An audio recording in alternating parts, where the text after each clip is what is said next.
dans tous les plans de l'espace. Donc un premier système lié au mouvement, à la rotation de la tête dans l'espace. Et voici des exemples d'imagerie cérébrale obtenus aussi à Orsay chez Denis Le Bihan, Jean-Baptiste Pauline. C'était la thèse d'Élie Lobel, il y a pas mal d'années maintenant, avec cette structure chez l'homme, la jonction pariéto-insulaire ici, et le réseau de 5 ou 6 aires qui avait été appelé par Grusser le cortex vestibulaire interne. Et récemment, avec Philippe Canet à Grenoble, qui est aussi un neurologue qui travaille avec des patients épileptiques qui ont ces électrodes implantées dans le cerveau, avec lesquels ils font l'exploration pré-chirurgicale des aires où il y a les foyers épileptiques et où il est possible donc de stimuler électriquement ces régions et d'observer les perceptions que l'on obtient. Nous avons pu, en demandant à Philippe Canet de faire une espèce de liste de toutes les illusions qui ont été obtenues par lui dans les stimulations qui étaient faites dans le cerveau, nous avons pu identifier toute une zone dans le cortex pariéto-temporal, vous voyez, cette zone-là, qui donne c'est Penfield l'avait fait il y a très longtemps, mais c'est toujours intéressant de le refaire aujourd'hui. Et maintenant, nous essayons d'enregistrer chez l'homme, une neurophysiologie humaine, on obtient des illusions de rotation du corps, de translation du corps, de déplacement du corps, et on est en train d'essayer de faire une cartographie fonctionnelle de l'implication de ces différentes zones. Alors, ce qui est intéressant, c'est que cette zone est aussi une zone où Rauschecker a montré des intégrations acoustiques. Il y a une espèce de zone ici qui est impliquée dans la construction de la cohérence des relations du corps et de l'espace. Et Blanquet a publié dans Nature un très joli papier l'année dernière avec une activation ici en même temps que les gens ont des illusions de sortie du corps, etc. Alors, un premier système de mouvement en quelque sorte. Un deuxième système qui est évidemment dans l'hippocampe, et ceci n'étonnera pas certains d'entre vous, qui est un système de codage des lieux. Et vous connaissez sans doute tous l'existence de ces neurones de lieu. Ce sont des neurones enregistrés dans l'hippocampe, pas l'appareil hippocampe, mais l'hippocampe, chez le rat par exemple, qui, lorsque le rat se déplace dans une petite arène carrée, chacun de ces carrés représente une arène de 2 mètres sur 2 ou 1 mètre sur 1, le rat se balade à l'intérieur de l'arène, et lorsqu'il passe par un lieu donné, ces neurones dits de lieu, de l'hippocampe, déchargent, s'activent, codant chacun un lieu différent. Donc il y a bien dans l'hippocampe un codage des lieux. Alors chez le singe, c'est un peu plus compliqué, car Edmund Ross trouve, lui, des neurones, c'est donc un codage allocentrique en principe, il trouve des neurones qui codent pas seulement le lieu, mais un lieu dans l'espace d'un certain point de vue. Donc un petit peu plus compliqué, il y a des discussions là-dessus. Ce que nous avons fait avec Patrick Martin, dans l'équipe de Sidney Wiener, au laboratoire, c'est enregistrer pour la première fois l'activité de ces neurones chez des bébés rats, puisque nous cherchons maintenant à travailler sur la neurophysiologie chez la souris. Et vous voyez que la précision avec laquelle est codé l'espace se précise lorsque le rat grandit, justement, et elle devient bonne au moment où le rat non pas simplement se met à marcher, à crapahuter, mais au moment où le rat a la capacité de naviguer. Donc on peut aujourd'hui, avec une neurophysiologie fonctionnelle, montrer la corrélation entre la sélectivité de ce système de codage des lieux et l'apparition de cette capacité de naviguer. Nous avons aussi, nous sommes en train de développer, ce n'est pas mon travail et ce n'est pas ma spécialité, mais je vous le montre, nous sommes en train au laboratoire de développer une nouvelle approche utilisant des souris transgéniques. C'est le travail de Laurent Direg qui s'est installé au laboratoire il y a peu de temps grâce à l'animalerie transgénique que nous avons maintenant au Collège de France. Elle est revenue de chez Tonegawa, où elle avait passé 3 ans, avec des souris de knockout conditionnelles qui ont des inactivations très très précises. Vous connaissez, un certain nombre d'entre vous connaissent ce travail de l'équipe de Tonegawa, avec des knockouts très très sélectifs de CA1 d'hippocampe. Et elle a construit elle-même un labyrinthe très astucieux pour répondre à la question que nous nous posons aujourd'hui.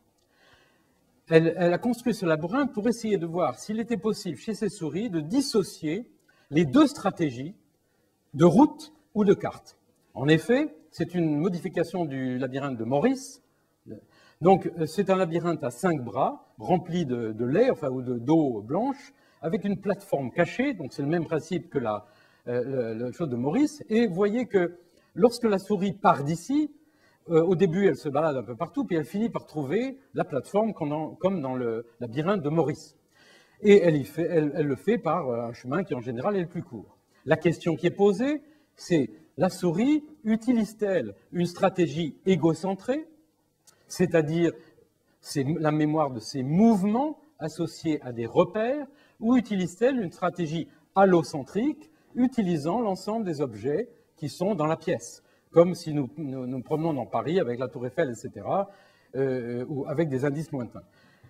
L'astuce de Laure est très simple. En faisant partir la souris ici, après qu'elle ait appris ce trajet, si la souris utilise une stratégie égocentrée, eh bien, elle va faire comme ceci, elle va arriver ici, il n'y aura pas de plateforme.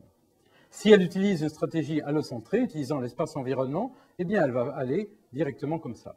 Et le résultat qui est maintenant publié est très clair. Les souris ayant cette lésion sélective de l'hippocampe ont un déficit majeur dans la capacité d'avoir la stratégie que nous appelons allocentrée, mais on pourrait discuter beaucoup là-dessus. Donc c'est un joli modèle qui montre qu'on peut essayer, même sur une chose compliquée comme ça, de dissocier ces mécanismes. Et ceci est encore, bien sûr, en cours actuellement sur le cervelet avec 2 E, etc. Non pas avec 2 E, D-E-U-X, œuf, mais avec 2 E en Hollande, qui a des souris knockout du cervelet pour voir l'implication du cervelet dans ce genre de tâches. Alors nous savons aussi que dans l'hippocampe et dans ce codage des lieux, il y a une entrée des informations kinesthésiques, vestibulaires, proprioceptives.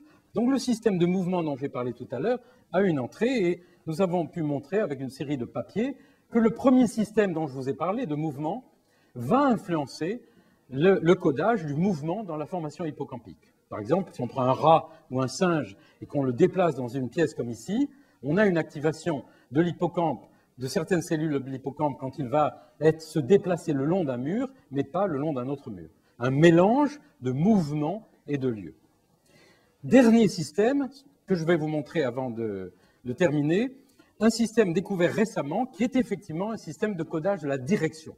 Je n'ai pas eu le temps de vous parler de cette expérience faite chez l'homme qui montre ou qui suggère qu'il y a une dissociation entre codage de la direction dans l'espace et codage de la distance. Eh bien, il a été découvert il y a quelques années par Taube et Rank un système de neurones absolument passionnant qui s'appelle les neurones de direction de la tête.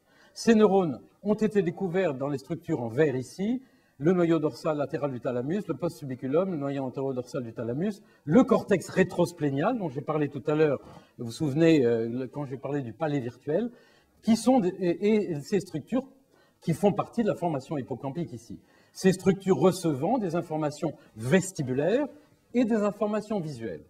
La caractéristique de ces neurones, dont vous voyez ici un exemple, de tuning curve, c'est-à-dire de décharge du neurone lorsque un rat est placé dans une petite arène avec 3 objets, eh bien, ces neurones ne s'activent que quand le rat a une position particulière dans l'espace. Par exemple, contrairement aux neurones de lieu qui vont s'activer si je suis un rat, lorsque je suis ici ou là, ces neurones ne vont s'activer que lorsque le rat a la tête dirigée dans une direction de l'espace. Par exemple ici, ou bien même si le rat est ici, le neurone ne s'activera que quand la tête du rat est dans cette direction. Et c'est une activation statique, c'est-à-dire que ce neurone, tant que le rat reste dans cette direction, va s'activer. Dès qu'il quitte la direction, le neurone se tait. La sélectivité spatiale est très précise. Darwin l'avait prédit dans un article il y a très longtemps. Il avait dit qu'il faut bien qu'on ait quelque part dans la tête un système qui nous permette de nous orienter. Nous savons tous que la nuit, c'est très pratique de savoir où est le bouton de la lumière dans la pièce où nous sommes, car ces neurones, lorsqu'on a placé le rat dans une pièce qui leur est devenue familière et qu'on éteint la lumière, conservent la capacité de savoir quelle est l'orientation de la tête, exactement comme je sais qu'Alain est quelque part par là. Correct? À peu près. Par contre, ce système, comme vous le voyez, reçoit des informations inertielles vestibulaires, il reçoit des informations visuelles, voyez, et une des caractéristiques de ce système est qu'il est ancré sur le monde visuel. Si je suis un rat et qu'on enregistre ces neurones de direction de la tête, par exemple, un de ces neurones va s'activer lorsque ma tête sera à peu près dans la direction de cette caméra. Eh bien, si vous faites maintenant tourner le monde visuel autour de moi, dans cette pièce, le codage du neurone de direction de la tête va tourner en même temps. Il est ancré, comme vous le voyez ici, on a par exemple un neurone dont la timing curve est ici. Le rat est dans une arène circulaire avec une carte blanche qui est un repère. Si on fait tourner la carte d'un certain angle, la direction préférentielle du neurone va tourner. Donc, un système statique de direction de la tête, recevant des informations vestibulaires, mais aussi ancré sur le monde visuel. Donc, lorsqu'on entre dans une pièce qu'on ne connaît pas, car ces neurones ont maintenant aussi été découverts chez le singe, et bien en quelque sorte, on construit, et c'est notre expérience de tous les jours, on construit une représentation de notre orientation dans la pièce. Vous voyez, les relations linéaires entre les angles de rotation et la décharge sont très très jolies, c'est un système très précis, et on peut se poser le problème, par exemple, de savoir plusieurs problèmes qui sont intéressants parce qu'ils mettent en relation la psychophysique chez l'homme et la neurophysiologie. Par exemple, je viens de vous dire que ces neurones sont codés en fonction des objets qui sont autour de l'animal. La question, c'est que si tout d'un coup, supposons que j'ai un neurone de direction de la tête qui est ancré sur les objets dans cette pièce, supposons que tout d'un coup, une fée fait disparaître les murs de la salle du SAN et que je vois la tour Eiffel. La question est de savoir, cet ancrage visuel de ces neurones, va-t-il rester sur les objets proches ou va-t-il sauter à l'espace lointain? Et c'est un problème de référentiel. Le problème posé là, c'est est-ce que le référentiel utilisé par ce système pour coder la direction de la tête dans l'espace est un espace proche ou lointain? Et c'est important parce que dans la perception visuelle du mouvement, nous savons que le cerveau aime bien utiliser l'espace lointain, c'est sans doute parce qu'il aime prendre il va prendre les référentiels les plus stables. Ben, voilà le genre d'expérience qui permet de résoudre ce problème. On met le rat dans cette petite arène ici, avec 3 objets, c'est fermé. C'est vous qui voyez en ce moment comme si c'était en vert, mais en réalité c'est fermé. On obtient un neurone de direction de la tête, dont la direction préférentielle est celle-ci, puis on fait tourner les objets, et vous voyez que la direction préférentielle reste collée par exemple sur ce cône. Maintenant on enlève l'arène, hop, et le rat voit l'espace environnant. La question posée est, est-ce que ces neurones sont ancrés sur l'espace proche, sur l'espace lointain? On fait tourner les objets, et vous voyez que le neurone reste immobile par rapport à l'espace. Le cerveau a sauté immédiatement sur l'espace lointain. Et Mark Wexler et Droulez ont publié l'année dernière dans Nature un papier sur ce problème concernant les figures ambiguës. Le problème est qu'effectivement, le cerveau, excusez-moi de parler du cerveau, a l'air de choisir, de décider, en quelque sorte, d'aller chercher dans l'espace environnant un référentiel qui est peut-être le plus stable. On n'a pas encore de modèle précis pour ça. Dernier problème, supposons que vous entrez au bon marché par une porte et que vous sortez par une autre porte. Vous savez qu'au moment où vous sortez dans la rue par une autre porte, en général, on ne sait pas très bien où on est. Même chose dans le métro. Lorsqu'on sort du métro, on a un instant dans lequel on ne sait plus très bien où on est.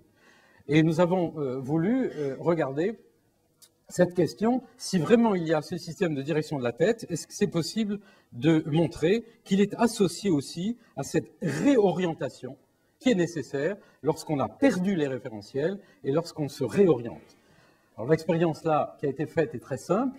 Elle consiste à mettre un rat, encore une fois, dans cette arène circulaire. On a un neurone de direction de la tête qui a une direction préférentielle par rapport à un indice visuel. On met le rat dans le noir, on fait tourner le monde visuel autour de lui, on rallume la lumière, comme si tout d'un coup, on vous demandait de fermer les yeux, on faisait tourner la salle du SAN autour de vous, et quand vous rallumez, pendant un instant, vous seriez un petit peu perdu. Et la question posée, c'est est-ce qu'on peut suivre la réorientation de ces neurones? Est-ce que ce système-là participe à la réorientation de votre orientation dans le temps et dans l'espace? Eh bien oui, ça a été montré. Dans les conditions expérimentales ici, il faut à peine 80 millisecondes pour cette réorientation. Il est évident que pour nous, quand on sort du métro, il ne faut pas 80 millisecondes, mais plusieurs secondes. Mais c'est un nouveau chapitre sur lequel nous travaillons en ce moment, de savoir toute cette hiérarchie de mécanismes